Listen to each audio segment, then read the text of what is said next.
listen, I'm looking forward to having more fun with this one. You know, In The Huddle, yeah, that's my baby. But right now, I want to go back to my roots. I want to go back to the point where I first started doing this and I was enjoying it. Not to be right, not to be wrong, not to, impress anybody, but doing it because I was just free balling and being myself. And that's exactly what I'm going to go back to being. And that's what's going to happen today on today's show. And I want to shout out Zach. He's not on the show right now, my co-host here on the show, because he the one that kind of came up with the idea inadvertently. I remember we was debating about a quarterback competition. And he was like, you need to start the kid. You need to start the rookie. I forgot which competition it was. He was like, it's not 1999 anymore. And ever since that line that he spoke out, we've been, referencing that line a lot when talking about analytics, when talking about the calls that we are seeing right now in the NFL, the roughing the passer calls. It's not 1999 anymore. It's a new era, and it's a new era for us. And Zay, I'm going to start off with you. How you feeling today, bro? Hey, man, I'm always in paradise. I can never complain. It's getting a little chilly outside, but that only means that basketball is among us. That means football is getting at its prime right now, at its peak. And that also means baseball is in playoff mode. So you can't complain at all. Shout out to the people that are hockey fans. Hockey just started recently as well. I know there's a lot of people that are Ranger fans. They want to see dominance in New York. And New York sports has actually been here. Majority of the New York teams have been dominating in their respective sports. So we have to continue to see that. And hopefully we could talk about that down the line. But everything's great. Tonight's going to be an amazing start of the season for the NBA. We just had a spectacular weekend of sports, not only in football. We've seen some great boxing bouts as well. So I'm excited what's to come. But, we all here and I'm ready to talk sports to y'all. And you know what? Hopefully my Knicks is next. Okay, when you talk about the dominance in New York right now, hopefully my Knicks behind my wall is next up to carry the torch because it's going down. All right, but where's my manners? My mom raised me better than that. I got to introduce the one and only Dujanae Bland. He's been on our show a couple times on In The Huddle, and now he's making his appearance on It's Not 1999. Okay, my guy's doing it all. My guy's moving. He's grooving. He's doing it. Dujanae, I'm happy to have you here on board on the show right now. Man, it's always a pleasure to talk shop with you guys. You guys have grown and continue to grow. You guys are doing big things, and you keep moving forward, and that's what it's all about, man. I'm proud of you guys.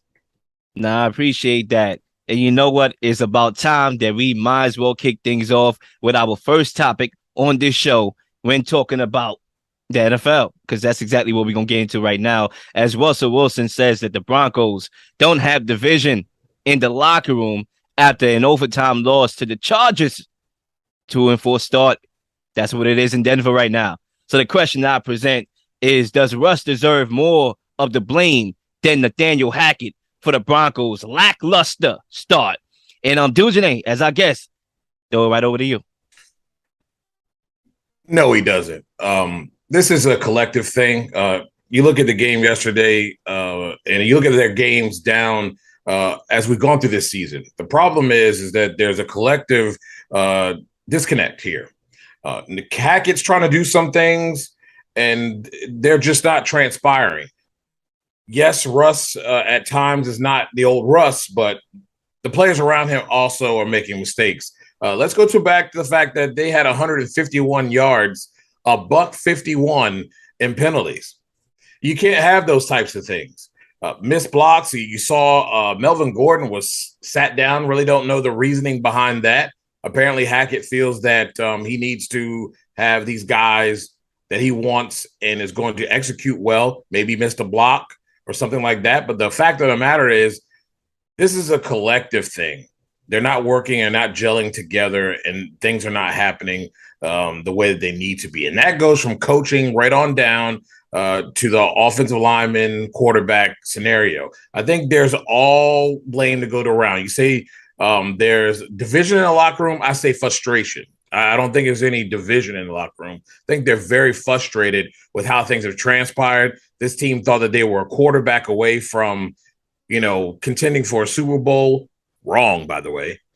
But, this is what it is. This is what happens when you change a lot of pieces. You guys know, when you pull a lot of pieces like that. Now, I'll throw my Chargers in here on this.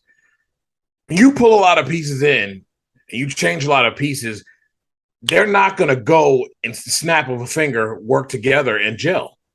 You hope they do, but it's going to take time. And right now, with so many changes that are being done, he's getting used to a new core of wide receivers, their likes, dislikes, offensive line not exactly working the best. And they're not the only one struggling with offensive line play. A lot of the league is. This is just one of those things. And we're seeing growing pains right now. And, that's just what it is. I don't see it as anything more than that. Yeah, I gotta respectfully disagree with you, my guy Dujane, and say I'm gonna let you break the tie right now. I'm gonna say yes, he deserves more of the blame. Now, I do agree that there's a lot of blame to go around here. It's a team sport. Football, as I always quote, is the most team-reliant sport there is in professional sports. But at the same time, let's go back to the basics. I think when we talk about Russell Wilson, he went from Go Hawks to being his own brand. And that's how he operates. The brand of Russell Wilson. Let's ride. You know what I'm saying? The brand of Russell Wilson. And it's not gelling with the teammates from off field persona, perception, right? When I look at them on field, it's not hard for me to tell that they don't have a relationship off the field. We saw what Marshawn Lynch said in the interview on Richard Sherman's podcast about, he happened to reach his manager, Russell Wilson's manager, to get to him, to talk to him, to offer advice. Are you kidding me? A guy that you went to war with in the NFL, won the Super Bowl with, lost the Super Bowl with, he got to reach to your manager? That's how I know. And listen, I'm one of those type of individuals. I could spot you call him a con man from a mile away. I could spot a guy that's playing one character, but he really is another character a mile away. I spot them, bro. I got a track record of spotting them, and Russell Wilson fits that description. And also, you talk about the investment that the Broncos made. I mean, it's only a $242 million 5-year investment. Look at Geno. He's making $3.5 million. Look at the difference there. And yet, in every major statistical category, he's leading the league, or is top 5 in the league, and he's better than Russell Wilson thus far. All right. And Russell Wilson wanted to cook. That's why he went to Denver. He wanted to win MVPs. But at 5'11", at his size, maybe he wasn't built to do that. Maybe he was built for a Pete Carroll system of, okay, I'm going to run the ball, play good defense, and let you make a Houdini play, once in a while. Maybe he was built for that with his size. Now, I think you go over here and you try to replicate and copy a blueprint that you saw from Tom Brady and Matthew Stafford sitting in the press box with Roger Goodell. It's all about the brand, okay? And the brand is failing. Your brand is failing. It's self-sabotaging right now, and I only could blame Russ for that. Now, when you talk about Nathaniel Hackett, yeah, there's some play calling issues. Yeah, there's some clock management issues. But remember, Russ said he's only my business partner. So, yeah, I'll leave it at that. I'm going Russell Wilson here.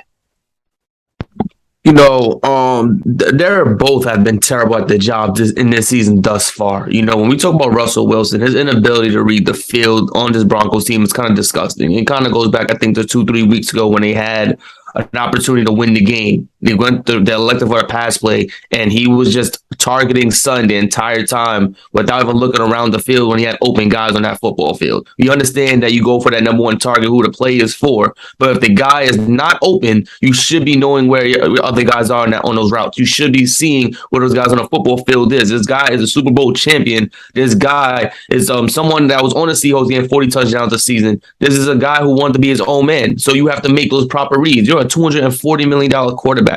So you are the upper echelon of quarterbacks just based upon what you're getting paid. You can't just be saying, oh, my number one guy wasn't open. You should be able to read the whole field if you get paid that much money.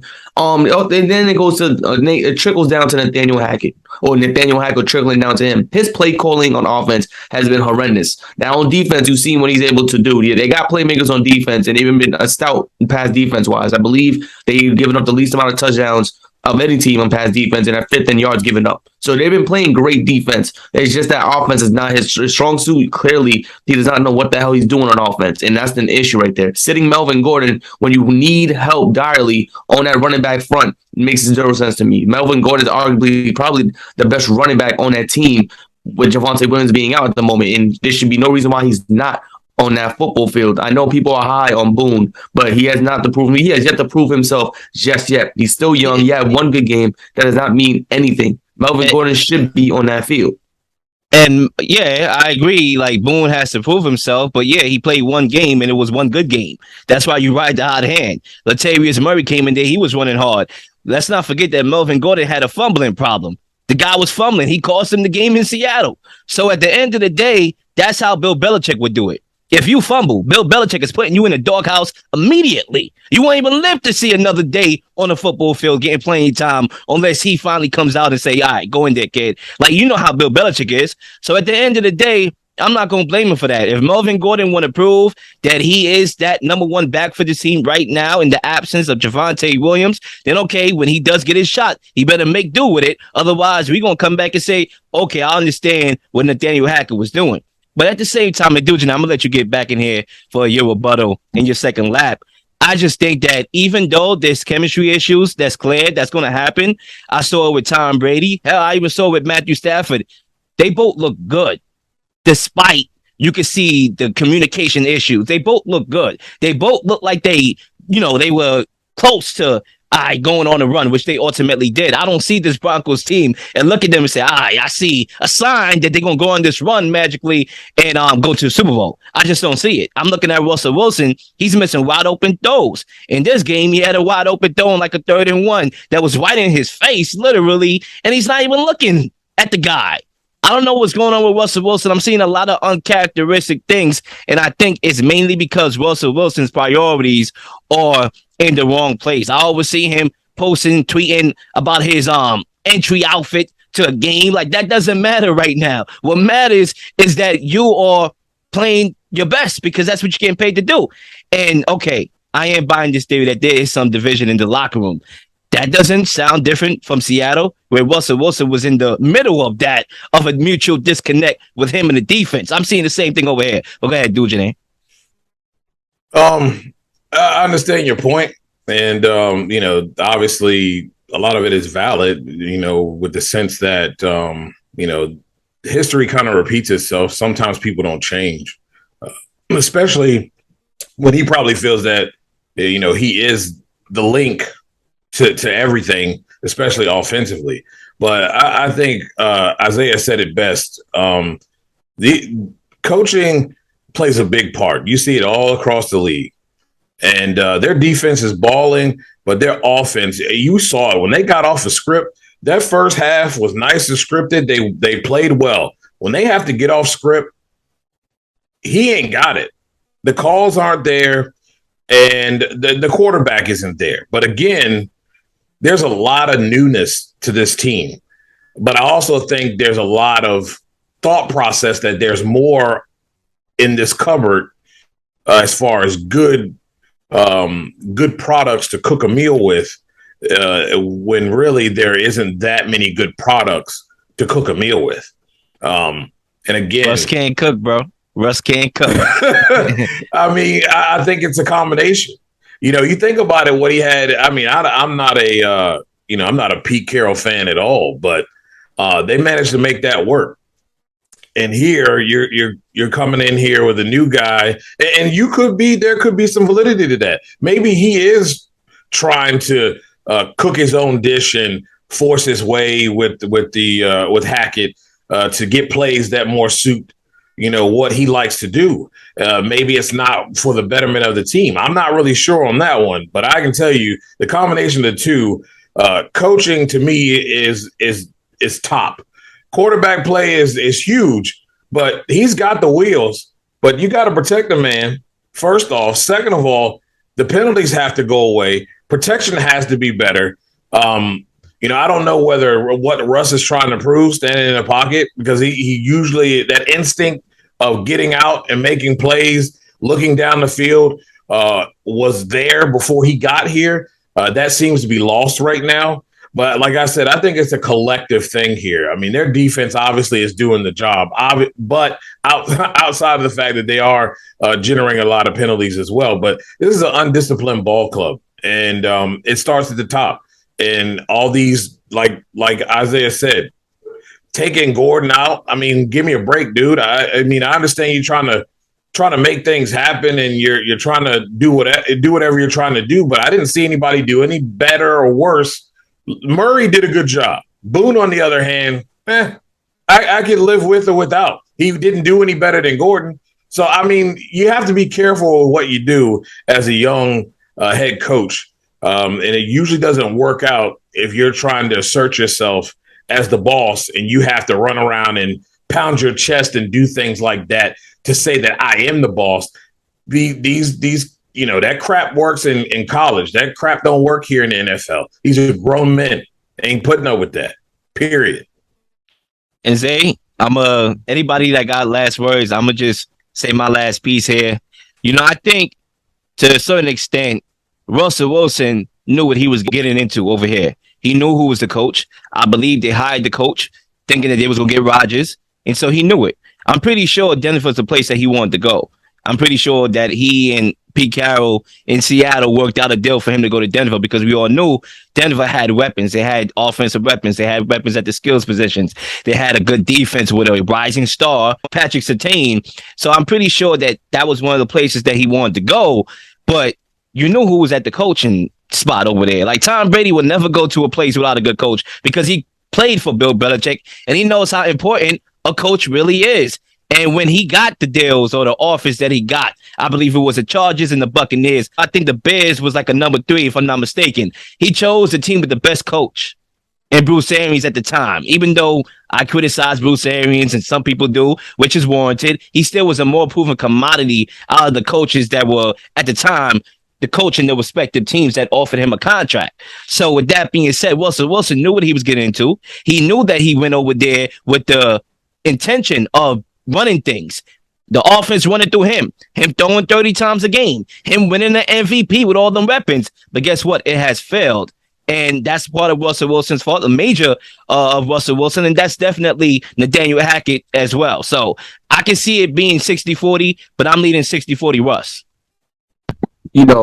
Just last thing. I just want to say Nathaniel Hackett is blessed to the fact that the rest of this division has not been playing well either, except for Andy Reid and Patrick Mahomes. Because if everyone else was playing well, Nathaniel Hackett would have been fired at the end of the season. Shoot, if I had my way, there would be 3 opening jobs in this division at the end of the season the way they've been playing. They've been playing atrocious. We're talking about a Chargers team who played top dollar for their defense. We're talking about the Raiders who just got Devontae Adams. And we're talking about the Denver Broncos who got Russ Wilson and a new coach. You can't be this abysmal at this particular juncture. So I mean, if it was up to me, 3 head coaching jobs would be available at the end of the season because of how bad they've been playing. I still think it is. Like I think Nathaniel Hackett is out there if I'm a guessing man. And no funny, even if Brandon Staley were to make the playoffs, I still low-key think he's out because you have Sean Payton coming out and saying he desperately wants to coach Justin Herbert. You gonna say no? You gonna say no to that? Like, we could tell who's a fraud and who's not. So you gonna say no to that? Nah, been messing up. You know what I'm saying? I seen Brian Flores win 7 straight games and get the hammer still. You gonna do what it takes to win, especially if you haven't been winning. I can see the Chargers still going after Sean Payton if he really sincerely wants to coach Justin Herbert. Of course, you ain't gonna say no to that. And Nathaniel Hackett, I think, is all about a rap. So, yeah, even though they haven't been fired yet, which, I don't think is logical at this point, I still think they both going to get fired at the end of the year, knowing that even if the Chargers win the division.